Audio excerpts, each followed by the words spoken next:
God spoke to me in an omnipresent way. He was all around me. And I wish I wrote down the words that he told me there and then, because for the life of me, I can't remember that. But it was something to the effect, everything will work out okay. And I immediately took it, either I'll be okay or I'm going to die a quick death, but I won't be tortured. Juanita, welcome to the program.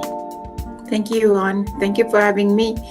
And may I take this opportunity to thank you for everything that you are doing for us in South Africa. I really deeply appreciate what you do for us. Thank you. Thank you. You were locked inside some kind of a vault. I read. Juanita, just sketch the situation for me. Jan, yes.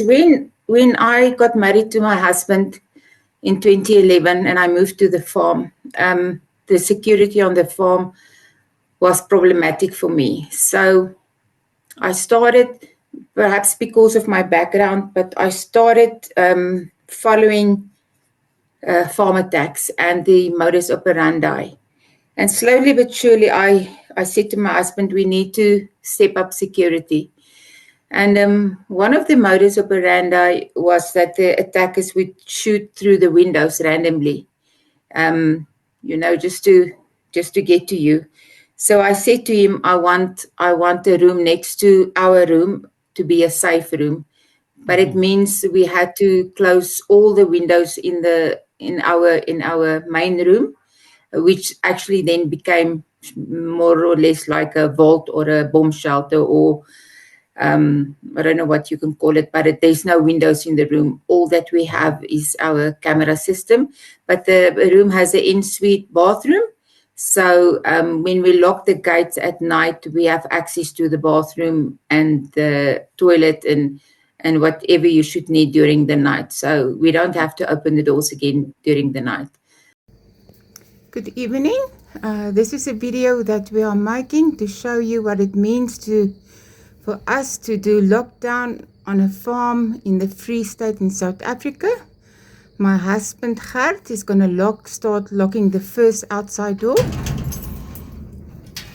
The dogs are inside. They just went out for the last time for the evening. This is the stoep. And it's totally fenced.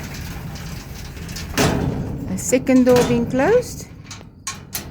So that was my saving grace as well during the attack, because my back was against the wall and I was safe. So I only had to attack to the front. I didn't need to worry about my back. So luckily, my husband listened to me when I asked for that, and he did that for me.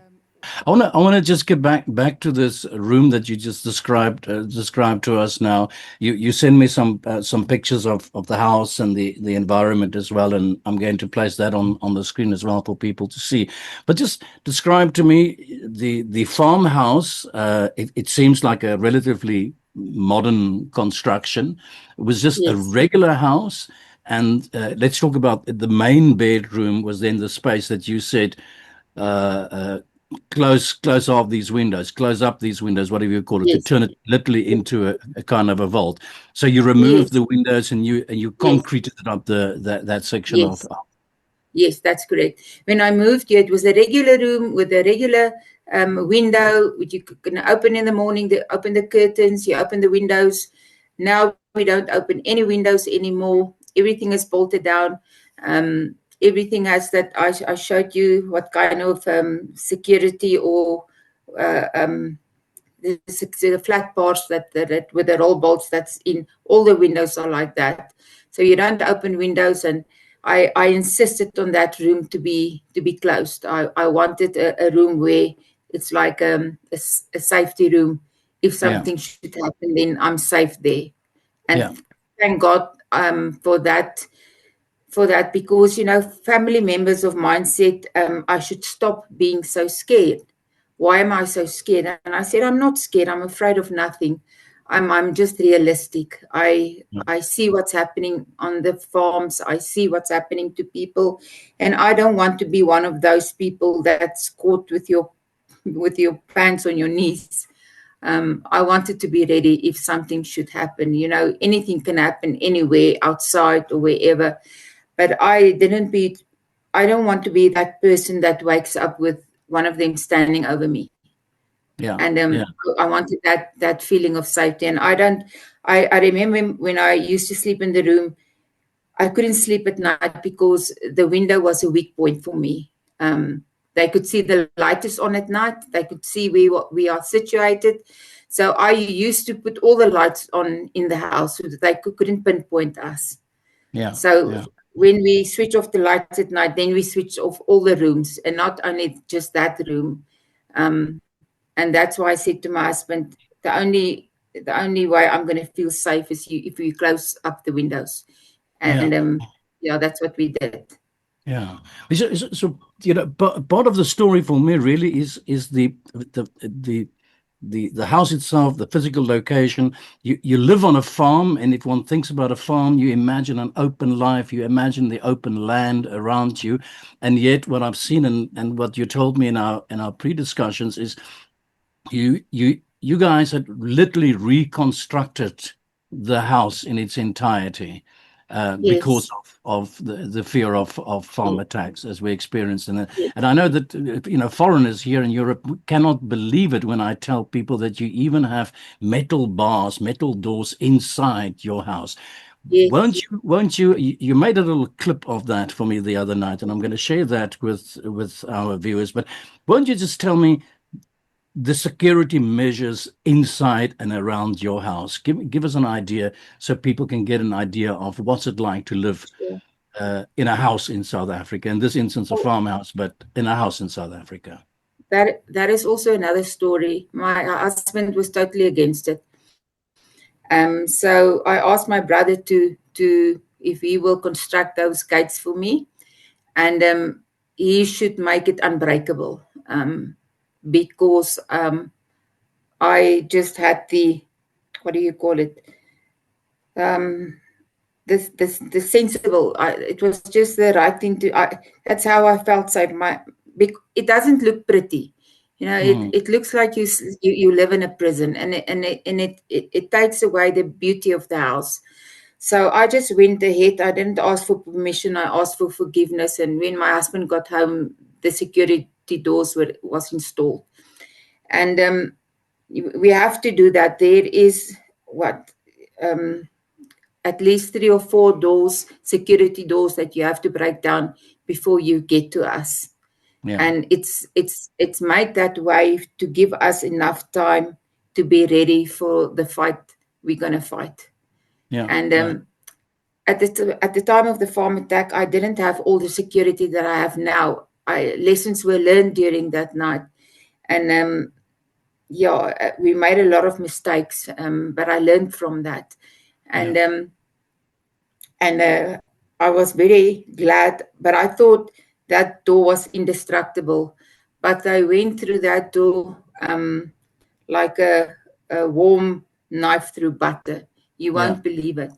Yeah. And it's made of ripple bar. It was a strong door. I never thought for a second that somebody would get through that door so quickly. But afterwards, I knew why, because there were so many of them. Yeah. And so if the one was tired, the next one just kept going. Yeah. And I was very glad for that door, because if it wasn't for that door and the door in front of my room, I wouldn't be here today to speak to you. Yeah. That's kind of like a ritual, I guess, every night It's before a you go ritual. down. Yeah. Yes, and you know, it's a ritual. And say for instance, my husband fell asleep before lockdown. I have to wake him up and I say, listen, it's lockdown. Let's take out the dogs. Let's go for lockdown. Let's go through the house, make sure everything is secure. That's a ritual every evening. I won't say the time for security reasons, but the same thing in the morning. You know, you have to make sure that your the area outside is safe before you open the last door. And then you have to see. I always have my firearm next to me, just in case something happens. And my husband carry a firearm. We have to. You don't have a choice. Just to make sure your surroundings. Our camera system has motion detection as well. So as soon as a perimeter is breached, there's an alarm going off in our room during the night or whenever. And that's how we live. Even in the day, I don't go outside. I don't do gardening. If I have to go outside, it's with my firearm. I said to my husband, I incidentally had to shoot this morning with a shotgun, and I put the gun inside the house. I said to him, can you please just make sure the gun is safe? It's still not safe. I didn't have time to make it safe. So when he got back, he just made sure the gun is safe. So that's how you live. Can you take us back to the night of the 10th of July? I think it was 2021. Yes. It was during the time of COVID. You told me that both you and your husband suffered with COVID. He was in hospital. Yes. I take it you're alone, woman alone on the farm. Yes. And I imagine that by this time you've got fairly major security already inside and outside the house. Yes. I know it's painful, but could you take us through that? What happened? I remember the morning after that farm attack, I walked through the house and I said, what is left? It's all this devastation. All my dogs are dead. The house looks like a scene from a movie scene. My husband is dead. And what do I do now? Where to from here? Let's go back to that. You're in this really very stressed situation, and it's only you in the farmhouse. It's only what's the closest house to you? How far are you from the closest help at that point? Our neighbors is about, let's say, about 10 kilometers from us. And there was a lot of miracles also that happened that night, because my phone was fully charged, and I had airtime on my phone, and I had a lot of airtime on my phone, which you don't prepare for in advance. Now I have Wi-Fi, and you take precautions, and you have to beforehand, if something like this happens, you have one, perhaps two, perhaps three chances to phone somebody that's going to answer the phone that time of the night. 2 o'clock in the morning, people tend not to answer phones. So the first person that you have to phone, that person must answer a phone, because your life is dependent on that. So the first person I phoned was my mother, because I knew from here on, whatever's going to happen is going to be bad. Let's just backtrack here a little bit before you phone your mother. You're home alone on the farm, and I would imagine you've gone through your ritual of locking down the house, and that would include. No. You know what? I said to you, I moved me and my husband to a different room where there was sun and where I could access the generator.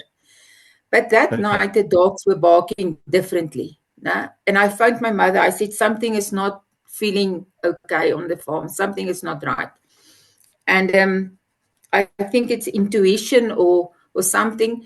Now you must remember, I'm very weak. So I said to my mom, I'm going to move back to our room for safety reasons, because the dogs are barking differently.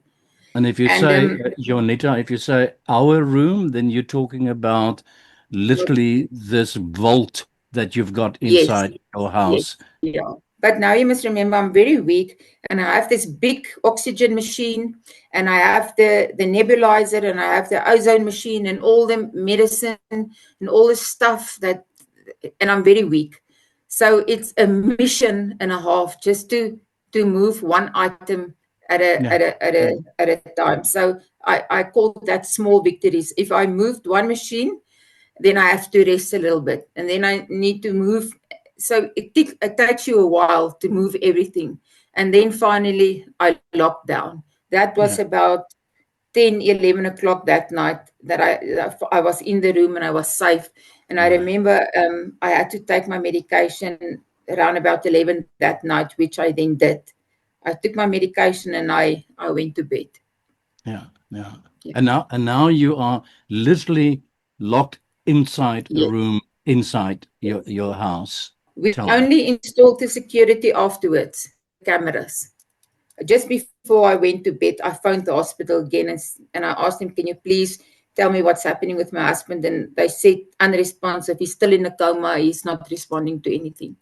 And that made me very emotional. I thought the dog was reacting to that.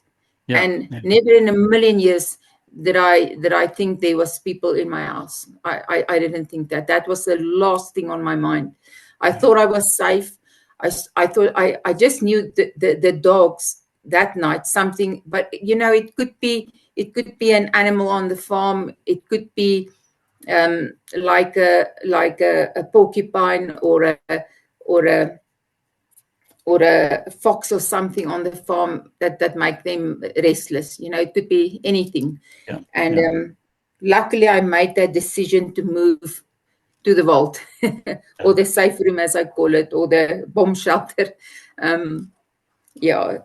Luckily I decided to make that move. And otherwise, I turned on all the lights in the house on that evening, just in case there was something, so that they couldn't pinpoint me, so that they don't know where I am, just in case, as a safety precaution. At what point, Juanita, do you know that there are people attacking the house? Around about 11 o'clock, the dogs started. Through 8 o'clock that night, I phoned my mother. I said to her, the dogs outside is restless. They are barking, and it's a different bark. 11 o'clock, Lolly was very restless, and she, when a dog goes huff, huff, huff, huff, she's trying to tell you something. And I remember I thought, okay, let me take my medication. If I settle down, then the dog will settle down. But looking back on it, I knew by then the people must have been in the house already, because they prepared some food for them. They sat and they used glasses to throw in. They drank some orange juice, and they cooked some food in the kitchen. And I didn't realize this. I thought the dog was just upset because I was upset, and restless because of my emotional state. If there was cameras in the house, I would have known. Yeah. But this is, let me just to be very clear, I'm trying to get a picture of it all, Juanita. This is, you've locked yourself first in this room, and then the dogs start barking, and you realize something is happening. Is it during that time that people entered your house, or? No, they must have entered it during between, let's say, 11 and 2 o'clock. They were already in the house, and I didn't know it. But at 11, just after 11, I took my medication and I went to bed. I'm now sleeping, and I have the gospel music on my phone next to my bed, and I'm trying to calm myself down, and I'm trying to calm my dog down, but she kept on huff, huff, huff, like they do. And the first time I realized there was problems or something is happening is when I heard that sound for the first time, the first security gate that they broke down. It was a noise like I cannot describe to you. It's like a freight train coming at you with so much force. And that's when I phoned my mother, because I said to myself, this can't be happening. I can't be this ill and going through all of this, and now I have to face a farm attack. It can't be. And I even said to myself, maybe it's my son trying to get to me just to check on me and just to see if I'm okay. And I said to myself, but that doesn't make sense because Shane won't do that. He will call me. He will say, Mommy, I'm here. I'm coming here to check on you. Are you okay? He won't break down doors to get to me. But in your mind, you're trying to work this out for yourself, and you say, but it can't be. It can't be a farm attack. It can't be happening to me. I'm all alone. What am I going to do? And you reason with yourself and you think to yourself, listen, just get it together because it is what it is. It's a farm attack. You have to act now. You can't sit and wonder, is it this or is it that? With the brutal force that they're coming with, I know this was serious. Yeah. So the first person I found was my mother. And I said to Mom, whatever's going to happen from here on is going to be bad. So I need you to get my son to get to me. I need help. You need to find him because when he stayed with us and when we got COVID, I said to him, go find somewhere else to stay. You can't stay here. I don't want to expose you to this virus. So he was staying with a friend. So I said to my mom, just try and see if you can get hold of him. But please don't phone me back. Whatever you do, don't phone me back because I can't deal with this and with you. I know you are worried. I know you are stressed. And yeah, she made a lot of mistakes. She phoned the wrong people. She dialed the wrong numbers. It was very bad on her because she had to listen with what brutal force they were breaking doors to get to me. Yeah, it's just right there, Juanita. When you found your mother, this is when you already heard these attackers, yes, these people that yes, invaded your house, breaking down. I would imagine a metal door, or and they yes, smashing this with what? With what kind of force? Hammers, whatever the case. It must have been afterwards when I walked through the room. There was a lot of gualas and machetes and hammers and axes and a lot of tools that they were using. So while you are on the telephone with your mother, you hear these banging going on inside yes, your house. Your only yes, protection is the fact that you yes, actually have locked yourself in the vault. Yes. Yes. Let's say in a corner of the house or whatever the case. They've yes, invaded your house. Yes. You said to me that they've taken drinks, yes, they take food or whatever the case yes, might be. They've literally taken over your house. And they help themselves. Are you able to kind of figure out how many there are or get an idea of whether it's one, two? I think if I knew that night, I probably would have fainted. But you know, they do the tracking of their tracks afterwards to determine how many there was, and according to that, I could count at least 16. Did you say 16? 16. So 16 men invaded your house, have in fact yes, occupied your house while you locked in the vault, and you phone your mother. Yes.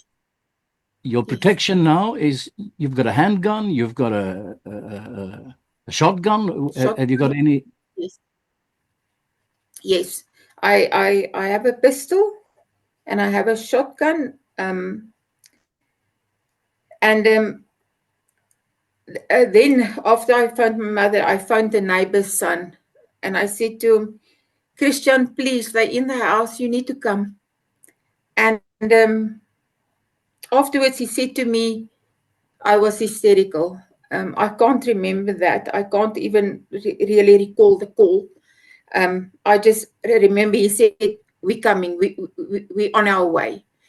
And then the next phone call was to Johan du Plessis. He's the head of our farming community.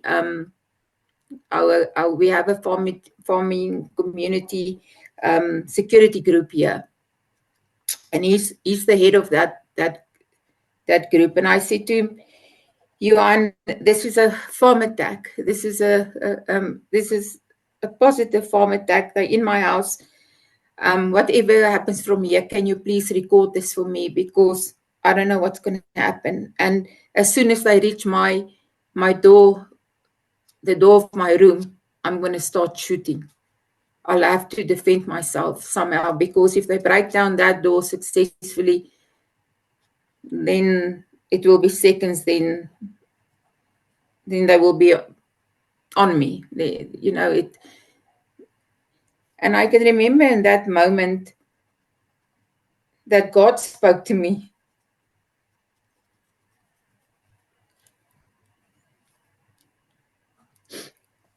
Sorry. Johan, when something like that happens, there's no time to pray. I don't care who says what, but there's no time. You don't even think about God. You don't even think about prayer. There's no time. All you think is, what do I need to do to protect myself? And God spoke to me in an omnipresent way. He was all around me. And I wish I wrote down the words that he told me there and then, because for the life of me, I can't remember that. But it was something to the effect, everything will work out okay. And I immediately took it, either I'll be okay or I'm going to die a quick death. But I won't be tortured, because I didn't want to be tortured. And that's why I said, you don't have time to pray. And I remember that words. It's not audible words that you can hear, but it's like omnipresence. It's like there's a feeling coming over you, and you know this is God. The presence of God is just amazing.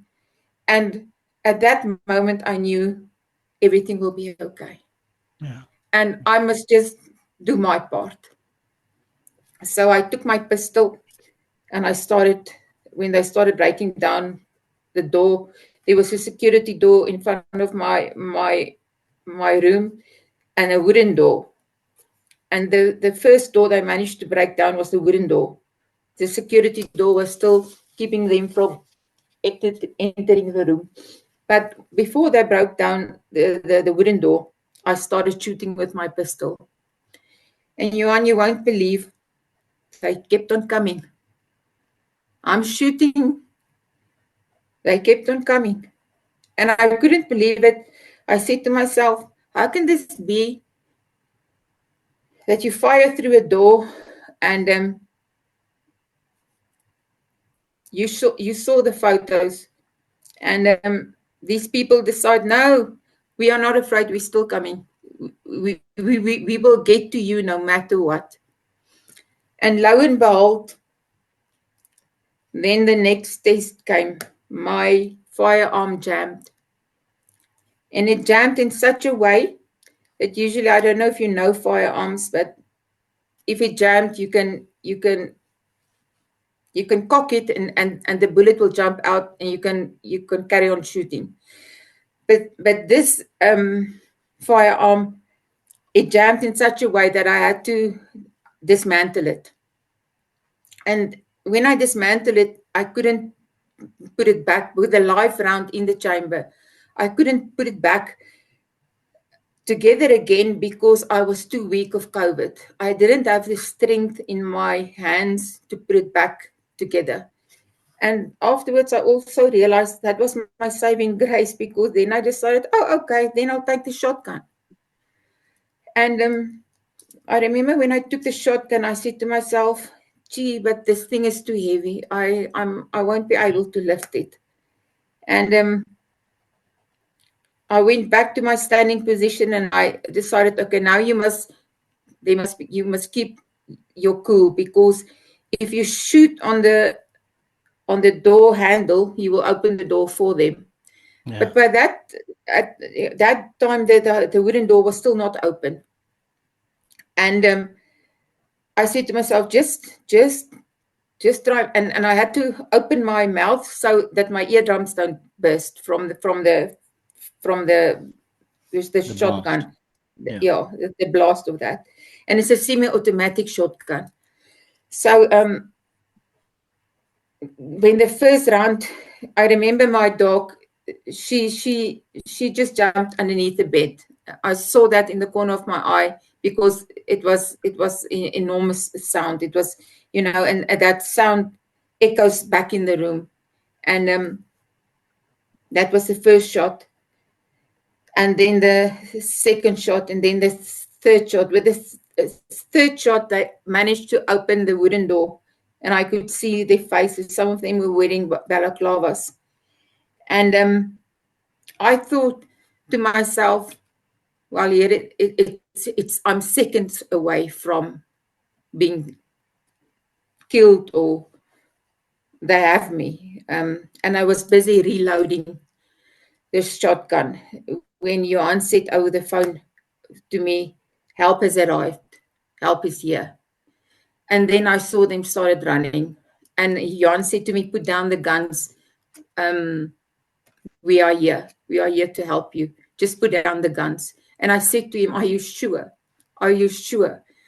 Please, can somebody just call out my name before they come? Because they know my name. The attackers don't know my name. Can somebody just call my name before you come to my door in order for me not to shoot you? I'm shaking. I'm sorry. And they called out my name, and I remember I was so grateful when I heard my name, and I know they already at that stage, they managed to open that security door as well. So what saved my life was that the timing was so perfect when help arrived, because then they started, they called one another. They have their lookouts on certain parts, and they started shouting or whistling to one another to say, okay, we have to run. And that's what they did. So I was actually seconds away. COVID didn't kill me, and they didn't kill me. And I'm okay with death. I just didn't want to be tortured. That's all. And I know I'm one of the lucky ones. I'm very, very lucky, and I'm very grateful for the strength I had, for that, what happened that evening. But the trauma never goes away. And I think because of what happened that night, my mother had a heart attack a few months later. And not long after that, my brother as well. So I lost my family.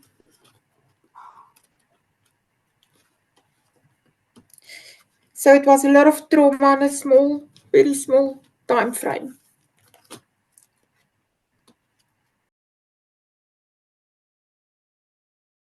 They were here for me, and for me only. They came for me. They were not interested on the cattle on the farm.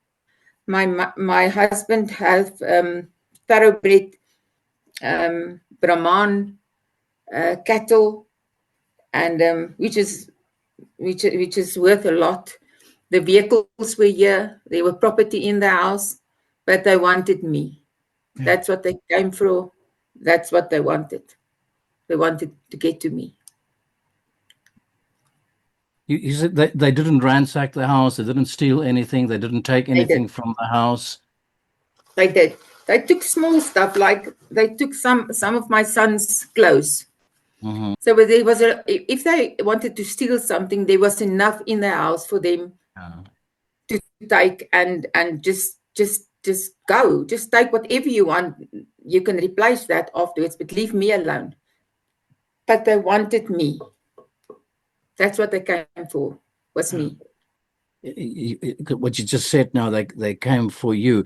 Was there any form of, you use the word communication, and it's not the right word to use, but interaction, communication between yourself locked in this room and these invaders? Did they, for example, call out your name, or were there any contact with them apart from the yes. noise, the attack itself? Were yes. they calling out to you, or say yes. things that you yes. can recall? I remember before I started shooting, I said, whoever you are, please go away. I am armed. I'm heavily armed. I don't want to harm anyone. Please take whatever you want and just go. And they shouted in something in their language, which I didn't understand. But you could hear the people are angry, and they were shouting to one another, So I don't know. I didn't understand what they were saying. And when I started shooting, my training in a firearm is you shoot 2 shots at 2, 2, 2, 2, 2, 2. And after every second round, I could hear them shouting something to one another. And so if it was they were talking to me or talking to between themselves, I don't know. But there was a lot of shouting. What is the motive of all of this if they did not take anything? It wasn't a robbery, in other words. So what was the motive of this? The feeling they were there to kill me. And just a few weeks prior to the farm attack, we had an incident where they cut the fence next to our gate. And I remember the dogs also barking that night. And they were also, you could hear them. It was a different bark. And the next morning I found the neighbor's son, Christian, again. I said, Christian, why don't you come and just have a look, see what happened last night? Because Uncle Gert is very ill and he can't go and look himself, and me as well. Please come and help. And he phoned me back and he said, there were people stalking you. They were here for a long time. They were in the grass and they were watching you. And luckily, we were too ill that night to respond or go out or to go and check, because usually my husband will go out to go and see what's going on. And I've spoken to him about that many times. Please just don't go out. Never go out. And after the farm attack, he now listens to me. Whatever happens, you don't go out. You don't open a door. You stay inside. And he took my advice. And nothing happened since. But it was also our saving grace that he was too ill that night. So they came before. These are very professional people. They know what they're doing. And I could just, to answer your question, I could feel the hatred. And I remember at some stage I said to them, why are you doing this? And, they would continue speaking in their language. And they wanted to get to me. And the feeling I got was that they want to torture me. They could have killed me if they had a firearm. Luckily, there's a wall where I could stand behind. So if they were shooting, I could retrieve it back to that wall. But they were definitely there. They were definitely there for me. Yeah, it was driven by hatred. You said now a few times they're there to get you. They want to torture you. I know that, and the research that I've done around farm killings and farm attacks is one of the motives potentially is to drive fear into the hearts of people, Yes. so that they can leave their land or whatever the case might be. But what do you think? Because you must have thought about this quite a lot since this horrible event. What do you think the motive would be? When I started talking about this on social media, a lot of people would respond and say, it's because you treat your workers so badly or so poorly, or you don't pay them enough, or you must be one of those kind of people, the one that treat your people badly, and this is retaliation because of that. And that made me very upset, because I invite anybody anywhere in the world to come and interview the people that work for us, to come and talk to them and see if they are happy, how we treat them. Actually, the people, they fight amongst one another to say, listen, can't you get me a job here, because of the way we treat our people. We treat them as equals. We treat them decently. They become like a family to us. there's no hatred. It's really they like family. My son, one of the workers that used to work here, are still friends. He was the one that taught him how to drive. It's you become like a family. We look after one another. And during that time with lockdown, we had very little staff on the farm because of lockdown, and we only had the people here that was looking after the cattle. Yeah. But they were far away from the farmhouse, Yeah. and they were not even aware of what happened until it happened. Yeah. And so the motive is they must have known I'm home alone, and I was a soft target, and I couldn't. They must have known I'm ill, so I couldn't put up much of a fight or resistance, or they thought they would overpower me easily. And that must have been the motive. I was a soft, easy target. I was a sick woman. I was all alone. So the chances are that they will get to me very quickly was very good. And Yeah. being in lockdown as well, it must have given them the idea that that I must feel safe, and I'm not alert, and which was true. I didn't expect it. For not during that time. I didn't expect it. Can I'm going to get back to this question about motive again and see if because I just, uh, I keep on asking myself, but what's the motive? What's the motive? And you've used the word hate now, and then I want to sort of focus on that word hate. Hate for who? Hate for you? Hate for white people? Hate for farmers? What are we talking about there? But just in the immediate aftermath,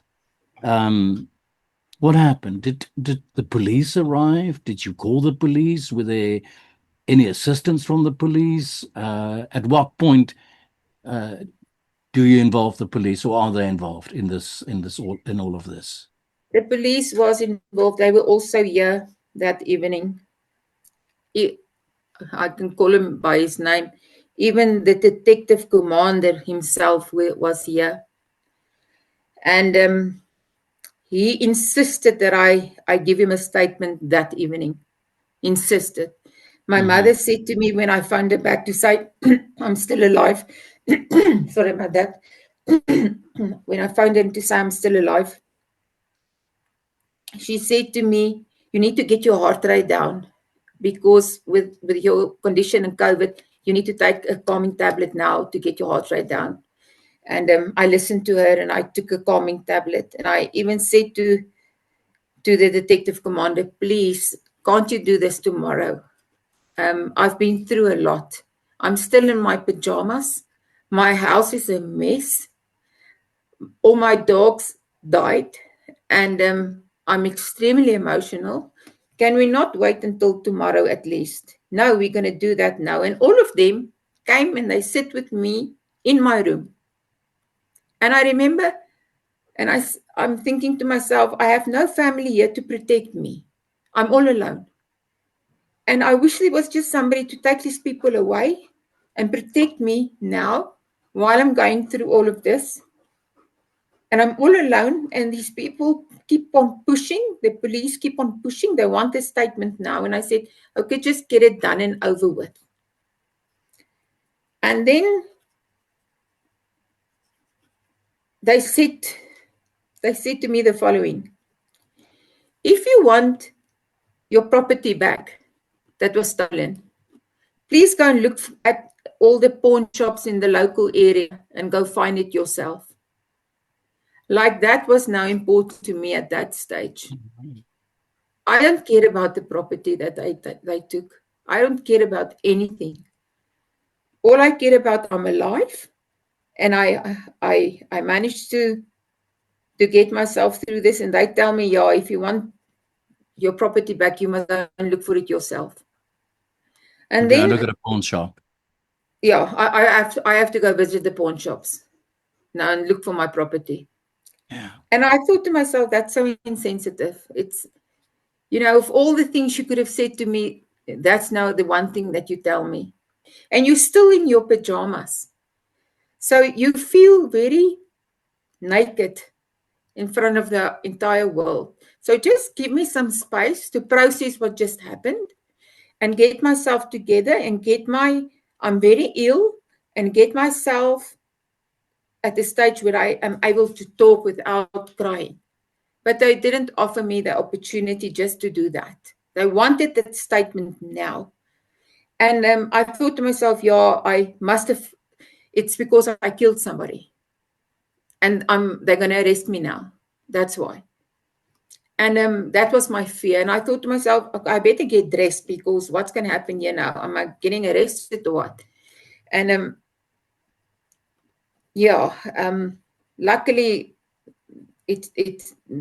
well, if I know I shot somebody because there was blood on the scene, but they didn't find anybody. They didn't find a body. So whoever was hit got away. But then the worst of all, when my husband eventually got out of hospital, he questioned the commander of the detectives, and he said to him, "Why did you open a housebreaking case? And why did you open it housebreaking residential? We live on a farm. You saw the photos." And they got very arrogant with my husband, and he said if he's going to continue with this kind of behavior and questions, they're going to lock him up for interfering with their duties. And at that stage, I decided to phone AfriForum and not to complain really, just to ask for some help. And they asked me, "Do you want us to take this further?" And I said, "No, please don't, because to me, it feels like the police is complicit in all of this. It feels like if I was not traumatized enough, but what happened that evening, they are traumatizing me even more."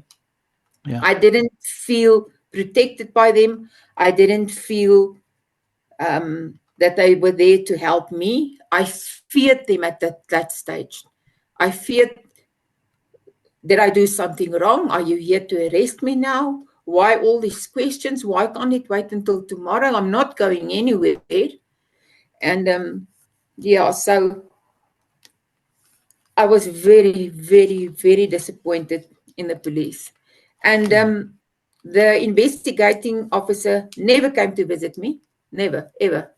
A few months later, I just got an SMS on the phone to say your case was closed undetected, which means they couldn't find any evidence or anything. It was just closed. Yeah. The housebreaking.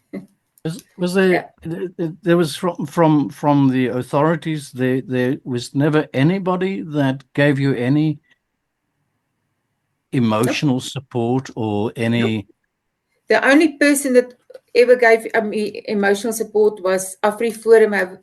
They've got a trauma unit, and there was a guy, Henny, from the trauma unit. He was here a few times to offer trauma counseling and to come see if we are okay. But from the police side, nothing. There wasn't even an investigating officer here. Till today, I don't even know the name of the investigating officer. That's how they don't care. They just don't care. And I even said to AfriForum when they asked, should we take this further? I said, no, you're just putting a bigger target on our backs. That's what you do. Just leave it. I might be wrong, but I'm of the opinion that the police are complicit in this. Yeah. Or it's a lack of experience, or it's a lack of training, or it's they're complicit in it, or whatever the case might be. But I'm very hurt the way the police treated me that evening. Very, I'm very disappointed. It felt like, I don't know if there's something called secondary trauma in such an event, but I felt if that wasn't enough, what these people just did to me, the police come along and they traumatized me even more. Yeah. Yeah. Why couldn't they just leave me that night just to recover from the shock at least before they started harassing me for statements, and they made me feel like I did something wrong. Yeah. Yeah. Yeah. And then I have to tell you, my background is that I have a policing background, so I know better. Would you mind telling me just in brief just what you did for the police, just so we can have the context of that? Well, yeah, I was a commissioned officer, so I held the rank. Mm-hmm. So I went through the ranks. I remember when I got my first promotion, my father had to sign permission. I was that young. So I went through the ranks. I did everything. I had operational experience. So that's Mm-hmm. how I knew how to handle a firearm. I was in contact situations. Hence, maybe that's the reason I was able to keep so calm during what happened. But you know, when you're in a contact situation in the police, you're always surrounded by fellow men standing next to you. You're never alone. And I remember that evening I said to myself, well, this one you're all alone. It's just you. You don't have backup. There's no backup. It's only you. Yeah. And so I have operational. I know everything about policing. I have a degree. I study it. I have a degree. So and the point is they failed you that evening. they failed me in every sense of the way. The police have failed me. I know there was people fighting for me to get promotion. I just eventually gave up. I said to myself that this is before I met my husband. If I want to make it a life and I want to make a better life for me and my son, then I have to do something to get out of the situation and go into the private sector and go look for something better, because I will never get promoted.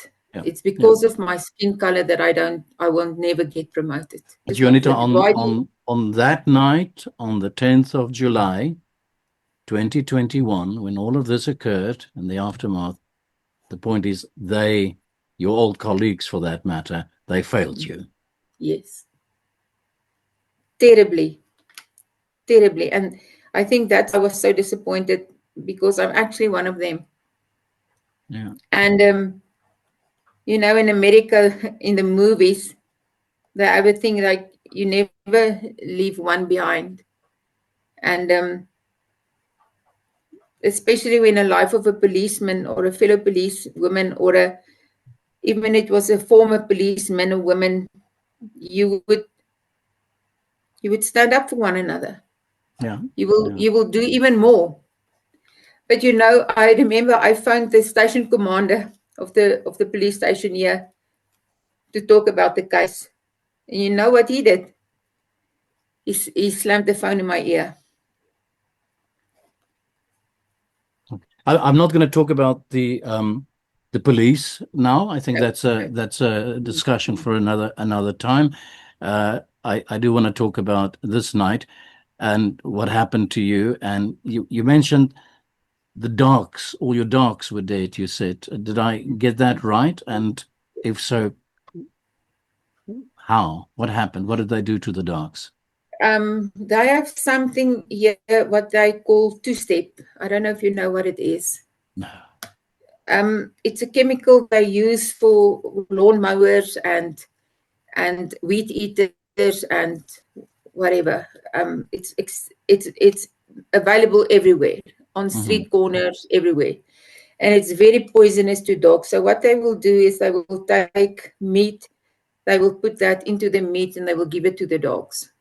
That's why when they came the first time to come and scout the house, they wanted to see how many dogs there was, where the dogs was, what will we come out, what would we do. That's what they call scouting. And when they were doing the scouting, they counted the dogs, and that evening they gave them the two-step in meat. And that's horrific. I mean, that's yeah, it's a very terrible way for a dog to die. It's a very painful death. And I remember Lolly that was in the room. I didn't know about the dogs.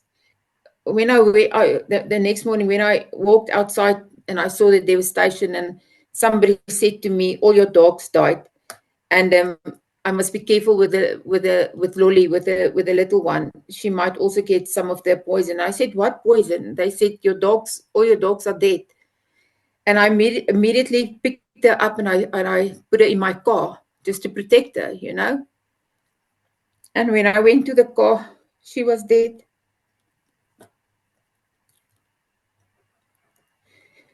And that's when I fell apart. That was too much. Yeah. At that stage, I didn't even know if my husband is alive. And then the only little thing that was, I thought at that stage, that was there for me during all of this, she's also now dead. And I loved that dog.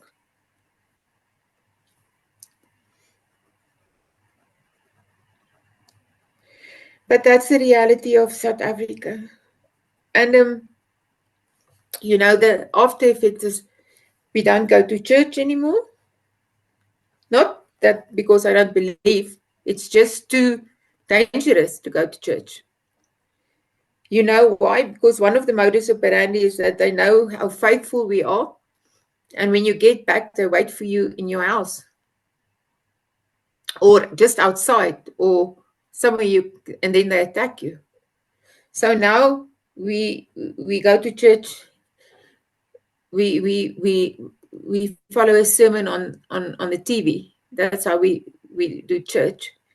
You don't do gardening anymore. You don't go to visit friends anymore. You have to be in your home before dark. You never go out after dark. Luckily, I don't have any family left, so that's taken care of. And yeah, it's just there's not one evening. Even last night, I said to my husband, "Will there ever be one night that I don't have nightmares?" And I say to him, I make a point of it when I have a nightmare to wake up. I make sure I wake up and I'm awake. So when I go back to sleep, that nightmare don't continue. But then somehow my brain managed to get a nightmare that's even worse than the one before. Yeah. So I said to him, maybe I should just continue with the nightmare I'm having. It will be better. Thank you. Sorry, it's just her bringing me some tablets. And sorry about that. And I don't know if you wanted to say hello to Gert. I think you should call Gert to the camera for one moment, if he wants to. Gert? Liefiekie?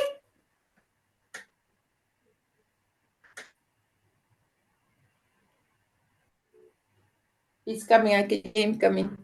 Okay. Come say hello quickly. Hallo Johan. Hallo Gert. Hoe gaan dit? Lekker om jou te ontmoet.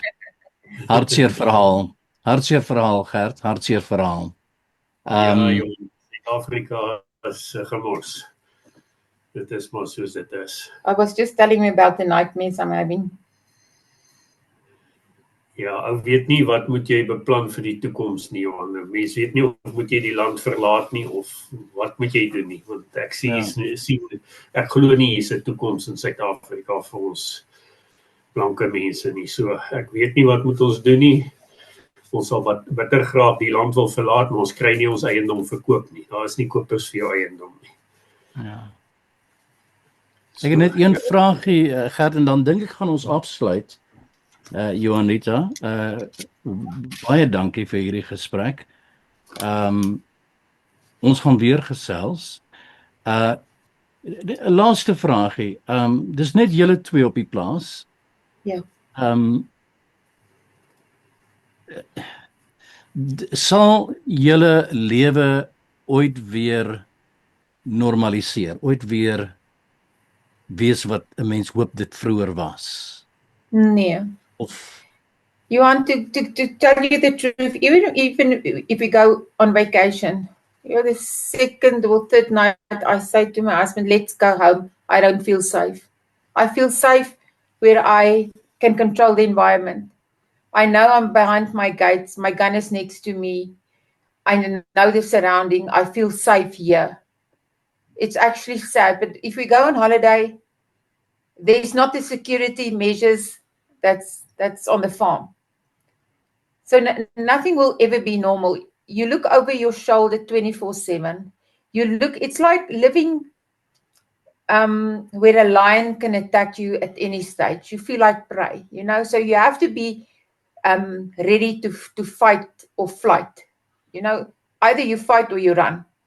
So your life has changed to such a way that it's not like in the olden days, carefree, or I can just go to town quickly and go do shopping. He's doing all the shopping. It's Yeah. too dangerous for me as a woman alone to go to town and do. Either we go together, but usually I stay with the dogs and he goes. Our dogs never sleep outside. I won't go through that again. So the dogs are inside. And it will never be normal again. And I think it's bad for Gert. He will tell you he feels like he failed me because he wasn't here to protect me. I see it differently because I'm very happy he wasn't here, because he would have gone out and they would have killed him. Yeah. Crazy. Especially because there were so many of them. Yeah. So I see it in a different light. I was happy he wasn't here, but Yeah. he sees it like he wasn't here to protect me when I needed him most. Yeah. There's something else you said, and then we're going to close with this. Had really nice meeting you as well. Something else you said earlier in this conversation that's also not normal, and that is your son, who right now lives, if I'm correct, in Louisiana, and I think works on a farm. Yes. I think his name is Sean. Am I right? Did we say Sean? Shane. Shane. Yes. Yes. You said that you're happy that he's gone, that he's over there, that he's safe, and that he must never come back. Never. And I think it's part of the pain. The fact you sent me a little film clip, a message from your son, and I'm going to play it to our audience. I hope he doesn't mind, because I think it's deeply touching, and I think it's part of the story. Yes. It's not only how we're losing our farmers, human life, but how mothers and fathers are also losing their children. Let's take a look at this clip. Hoe sê pa altyd? When the going gets tough, the tough gets going. Say hello, Toby. Say hello.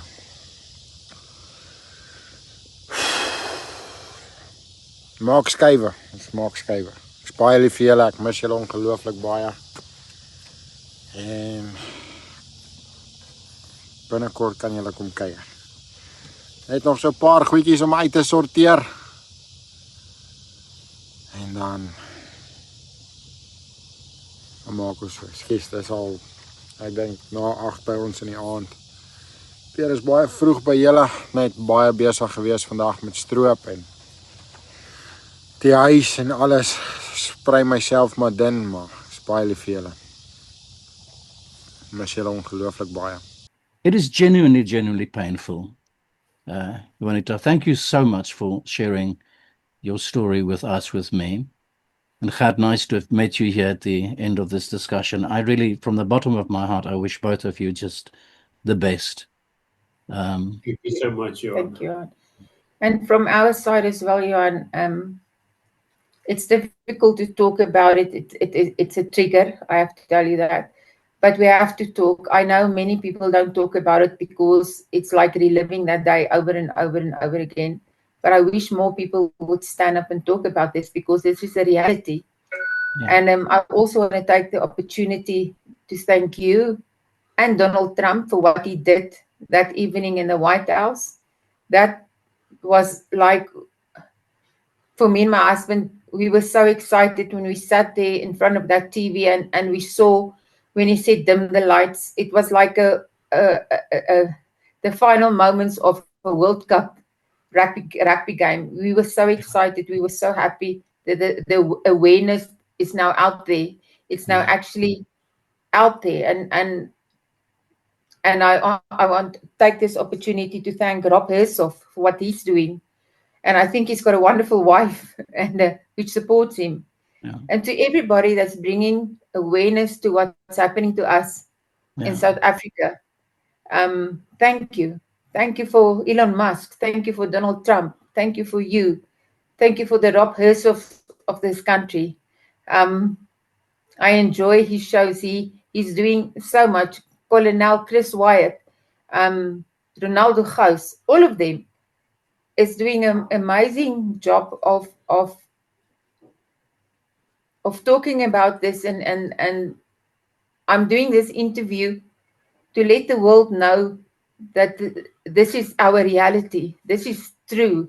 It's not for political gain, or I'm not getting paid for this interview, or people will say that I'm getting paid for this. They will turn this into something it's not. And I just want to thank you for taking the time, reaching out. So even Adam's Roots with Lex Libertas, the report is what he's trying to do. That's why I did it. Is if we all keep quiet, nobody will put a face to the victims out there and see the reality of what we are going through and how this is affecting our lives. And honestly, I want to thank all the car guards in America for their courage to go there. And I hope they get their tips in dollars. And I actually envy them, and I want to congratulate them on the courage that they have to make that move. And we're going to miss them.